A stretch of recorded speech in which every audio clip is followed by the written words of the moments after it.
A healthy first 11 plus 2 subs turned up for this gravel ride on what was a promising looking day weather-wise.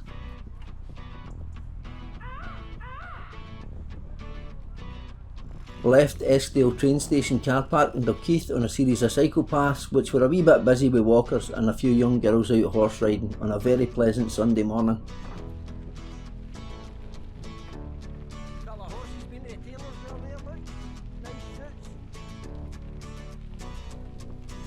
We passed through a series of well lit tunnels before rolling through a number of wooded paths.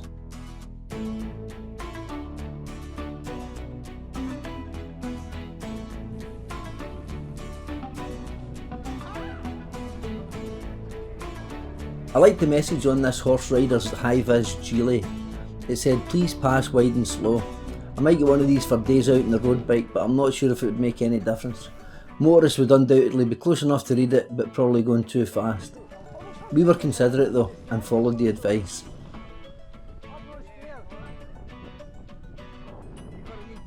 Our route for the day was one that Rob Straka had plotted for us, which we'd done 3 years ago. This took us south and west from Dalkeith towards Pennycook. We then climbed into the Pentland Hills, topping out at 1500 feet above sea level at around the 13 mile mark, where we turned and made our way back towards Dalkeith.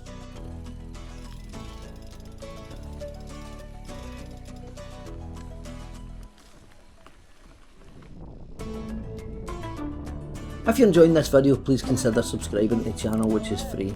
That way you won't miss any future videos and invites, and you'll help me towards my next goal of 2,000 subscribers, which isn't too far away but would be awesome. Thanks again to everyone for your support.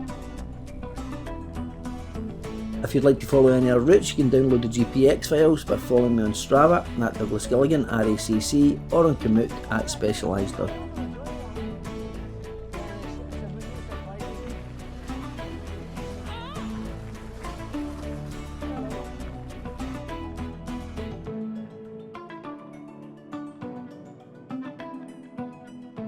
I got the drone up to capture the lads passing Pennycook House and the beautiful spire on the top of the estate's office, which apparently used to be a stables. This is Knight's Law Tower, which was erected in the mid-18th century as both a belvedere and a ducat. It was a tricky wee climb up to this, but it afforded nice views for your efforts. It's quite amazing the lengths that some people will go to get the right angle for that Insta picture. Although that's a bit rich coming for the guy with 2 action cameras and a drone.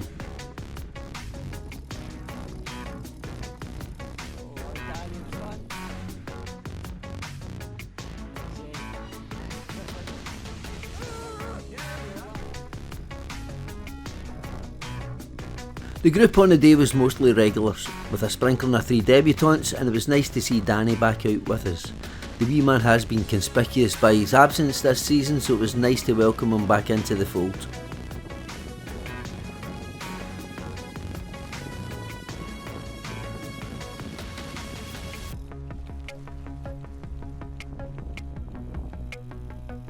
We soon got a look at the hills, and the under tyre conditions became considerably rougher and more technical. The lads were all doing a good job of keeping their bikes upright, and up until this point we didn't have any tumbles, at least not that I knew of. Could we make it all the way round with everyone staying upright? Time would tell. As we headed into the hills, the colour of the heather was a vibrant purple. We had to deal with a padlock gate and avoid touching the electric fence before hitting a very steep and chunky gravel climb. Having been a spark pre-retirement, I'm not a fan of touching the electricity, and if I never get another shock, it'll still be too early. As the route steepened, Chris and I both had to unclip at roughly the same place. I lost traction on the back wheel and have to get my tyres swapped over, as there's definitely more tread in the front one. It's often a good idea to leave a bit of space between each other in these situations, as John and I almost found out here.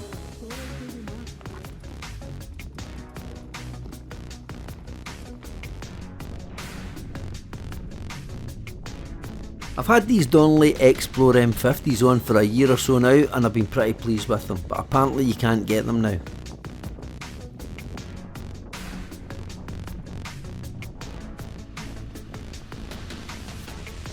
This section was like cycling in sand, and it almost felt like your brakes were jammed on. They must have added soil to this road, as I don't remember this from 3 years ago.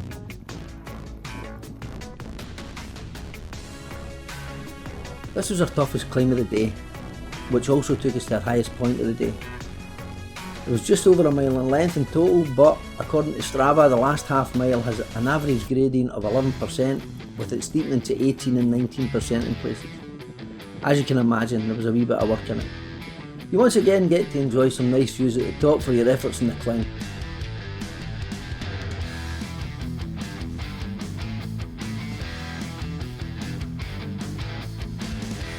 This hill off to our right here seemed to be very popular, with quite a few people climbing it as we passed.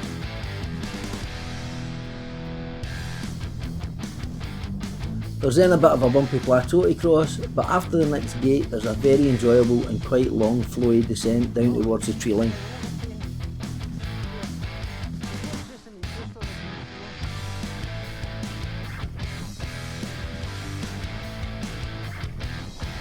After all the effort involved in scaling the climb, it was a pleasure to let the bike go and enjoy a quick flowy descent which even has a couple of small berms. There are some nice views to be had as well here, and the surface is nice and fast.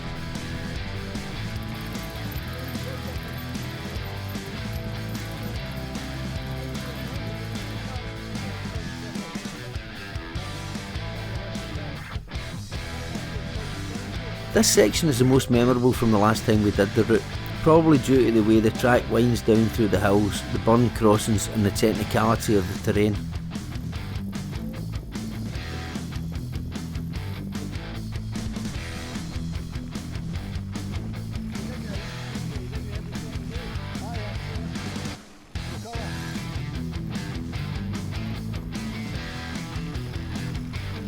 We then followed the Logan Burn as it winds down through the hills.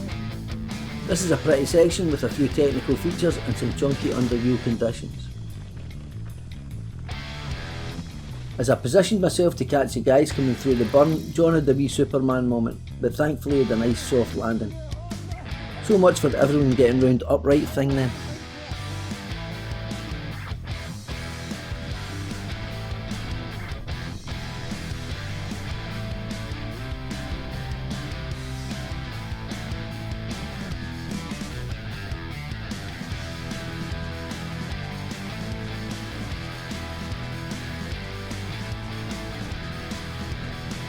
The wee burn feeds into the Logan Lee Reservoir, which is very pretty, and on into the Glen Course Reservoir, which seems to be a popular wee spot for fishing.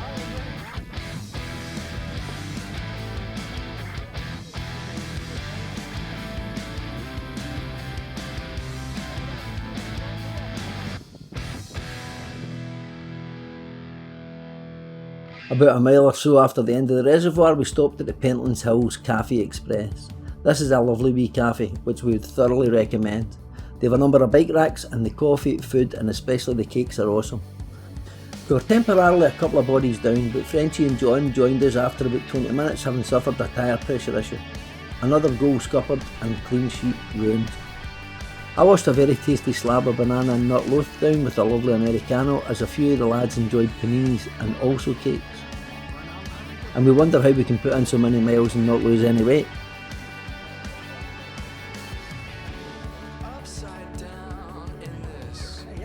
Heading ward, we set off for the final third of the day's pedal.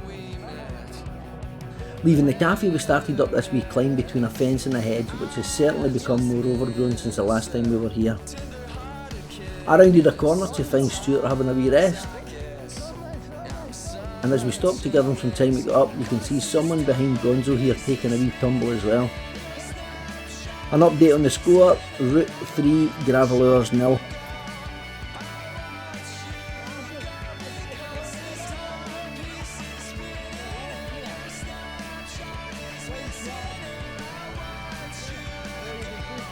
The Wahoo navigation I was using can be a wee bit laggy, and we should have taken this turn to the right. We soon realised this and 180'd to get back on track. I've since read that Wahoo are having a real issue with a software bug, and many of their first generation units are playing up. Hopefully they'll get a fix sorted soon.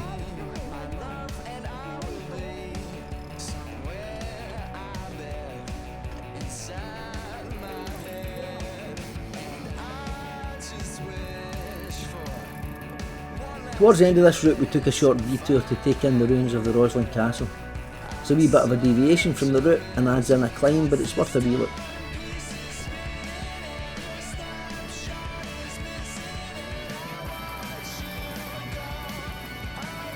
The weather was nice and sunny as we took in the remains, some of which date back to the 14th and 15th century. I would however advise anyone with a fear of heights not to look down over the perimeter walls.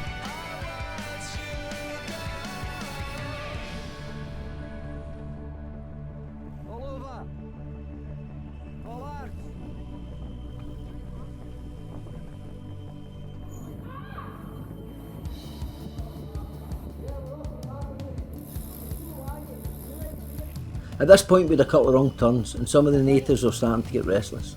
I advise that you can't criticise the route and directions unless you're prepared to plan the route and guide it yourself. A lesson that I learned the hard way a couple of years ago and which I'm reminded of regularly. On that point, if any of you try to follow this route via the GPX file, you may find a few wee wanders off course, so apologies in advance for that.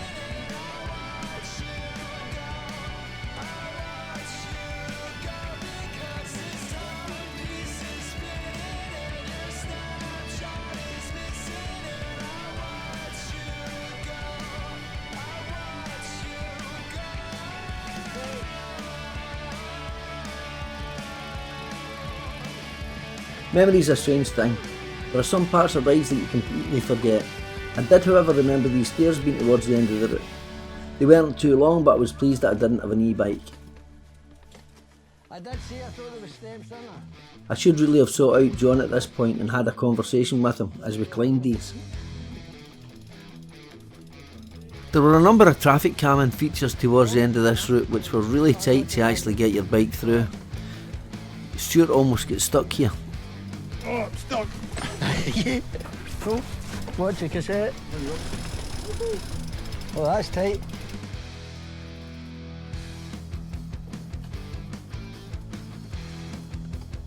We had a great day. As far as incidents go, we had a couple of wee spills and one tyre pressure issue, but everyone really seemed to enjoy the day.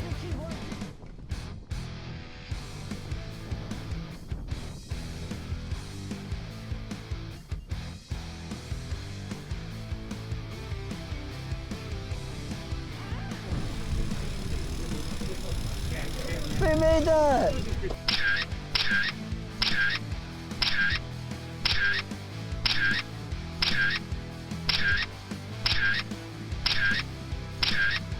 And right by the numbers, we covered 31 miles with almost 2,300 feet of climbing. Thanks for watching.